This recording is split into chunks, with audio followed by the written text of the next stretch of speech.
אתמול התקשר סוף סוף הנשיא ג'ו ביידן לברך את נתניהו על ניצחונו בבחירות. אנחנו רוצים לדבר על זה ועל עניינים נוספים, ומצטרף אלינו עכשיו בראיון מיוחד מגיש פוקס ניוז, פיט הייגסט, פוקס ניוז anchor. Hello and thank you for joining us.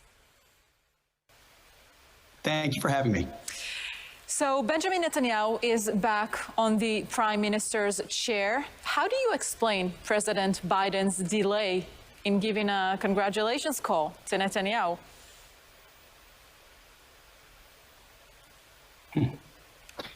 Well, it doesn't surprise me. The Democrats in America have been actively willing to undermine Bibi Netanyahu and Likud because they have very different priorities as it pertains to the relationship between the United States and Israel.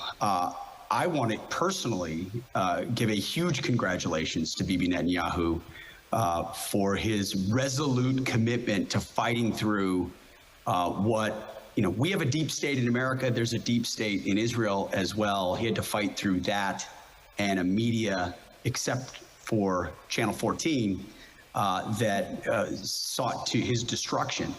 So the commitment he had to leading the state of Israel is remarkable. A testament to his principles, but also his political acumen. And I think Israel is far better off having him back in the helm as prime minister. But this administration, Joe Biden and the folks that really are behind Joe Biden running things, take a very different view of Israel than the Trump administration did. And the Trump administration was much more supportive of Bibi Netanyahu and the actions he wanted to take. Of course, moving the embassy to Jerusalem was one of them, amongst many. And unfortunately, Joe Biden doesn't back Israel the way that Donald Trump did, and you see that in his unwillingness to reach out to Bibi Netanyahu. Mm-hmm. Now, how is this current government seeing this right-wing new coalition in your eyes? Well, I think there's, from the United States perspective, there's been a lot of confusion about Israeli politics and the 4 or 5 elections it took to form a government, and Bibi Netanyahu being so close to it, and then other former members of his party forming a temporary power-sharing government. There was a lot of confusion. And then, of course, the indictments and investigations into Bibi Netanyahu. But people I kept in touch with in Israel reminded me, they said, this government is likely doomed to fall and to fail. And what has been done to Bibi Netanyahu, the people, your viewers, understand is unfair. So even though there are indictments and investigations and accusations of nonsense, just like Russia was nonsense against Donald Trump, it was. It's been proven in the United States that everything related to Russia, to Donald Trump, was a hoax. It was made up by his political opponents. And if you're watching from the outside, that's hard to see. I know that because we cover it every day. But people who watch Israeli politics closely said, you watch, Bibi Netanyahu will be back and as strong as ever. And this may be the strongest right-of-center government Israel's ever had at a time when it very much needs it, because it doesn't have the same kind of ally in the United States with this administration that it did under Donald Trump. And you still have the desire of the Biden administration to seek an Iran deal. And Bibi Netanyahu represents someone who's going to put Israel first. And I think you see that in the fact that he's going to be able to form a government and be the next prime minister. Interesting. And you mentioned President Donald Trump. He is going to declare he'll run from presidency again. Do you think he has a chance?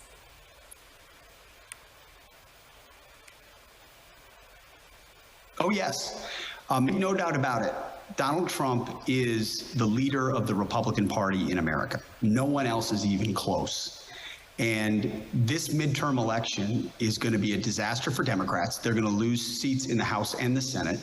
Joe Biden will be a lame duck president. Most of his own party doesn't want him to run for re-election. He's very unpopular across the country, and the policies he's advocating for are unpopular. Donald Trump will seize on that. I think he'll announce soon for president. The question is, who else will attempt to run on the Republican side?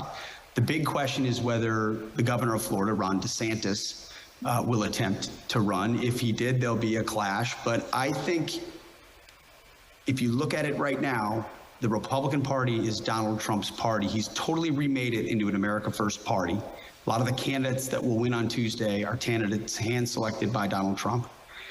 And so, yes, he has a shot to win. It's much like Bibi Netanyahu, people saying he can't come back. There are plenty of people who don't like Donald Trump. We know that. But the media in this country is going to come after any Republican. Make no mistake about it, especially a Republican that's popular these days. And so they're going to come after Donald Trump. The deep state's going to come after Donald Trump. Certainly the Democrats are going to come after Donald Trump. But the people support him at the base level. So I think the nomination is his to be had.